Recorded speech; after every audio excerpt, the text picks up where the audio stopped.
खालतो ना बोलतो ना नाही तिथं नाही आहे, तो डिस्प्लेला नाही आहे. नाही का? आज या ठिकाणी श्री मल्लप्पा कोणापुरी प्रशालामध्ये 2006 आणि 2008 ह्या जे माजी विद्यार्थी स्नेह संमेलनाचा कार्यक्रम ठेवला. हे स्नेह संमेलन आयोजन करण्यासाठी राजशेखर बोरेगाव, शुद्धू सासवे आणि आमचे शरणार्थी मालक काय आणि अजून यांनी बरंच नियोजन व्यवस्थित केलेलं आहे. आणि बोलणाऱ्यांना फक्त सोपं जातं की बाबा तुम्ही हे केलं नाही किंवा ते केलं नाही, पण ॲक्च्युली हे सर्व आणि 100 ते 120 जणांना मॅनेज करून हे करणं हे लय जिकरीची गोष्ट आहे. पण ह्या मला हे एकच सांगायचं आहे, मी मूळचा आहे सोलापूरचा, मावशीकडे राहायला होतो मी. आणि आयुर्वेदिक गावामध्ये जेव्हा पहिल्यांदा मी 5वीला आलो, शहाजी माझा मित्र होता आणि गजानन जगू वगैरे मित्र सगळे होते.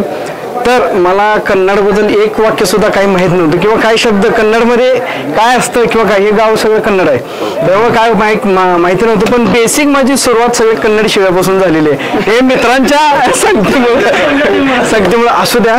पण मला आम्ही ह्या शाळेमध्ये शाळेचं एकच विशेष वाटतं की ह्या शाळेमध्ये आम्ही बळजबरी पहिला येत होतो.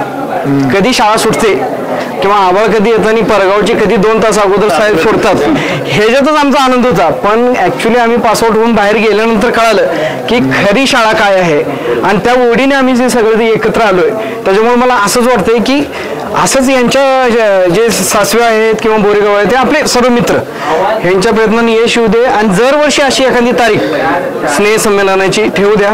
आणि एवढीच अपेक्षा आणि सर्वांचं मी एकच अपेक्षा करतो की माझे जे मित्र आहेत हे बांधव मित्र आहेत, ह्यांचं असंच आयुष्य आणि प्रगती वेळोवेळी हो आणि एक चांगल्या पदावरती किंवा चांगलं सुशोभित जीवन त्यांनी व्यक्त करावं. आणि हे आमच्यातले जे 120 मनी आहेत सध्याचे, हे कुठेही न गळता जास्तीत जास्त दीर्घायुष्य होऊन दरवर्षी स्नेह संमेलनाच्या कार्यक्रमाला आम्ही उपस्थित राहू, हे आजच्या ह्याच्याने मी त्यांना एक अपेक्षा व्यक्त करतो आणि माझे 2 शब्द संपवतो. थँक्यू.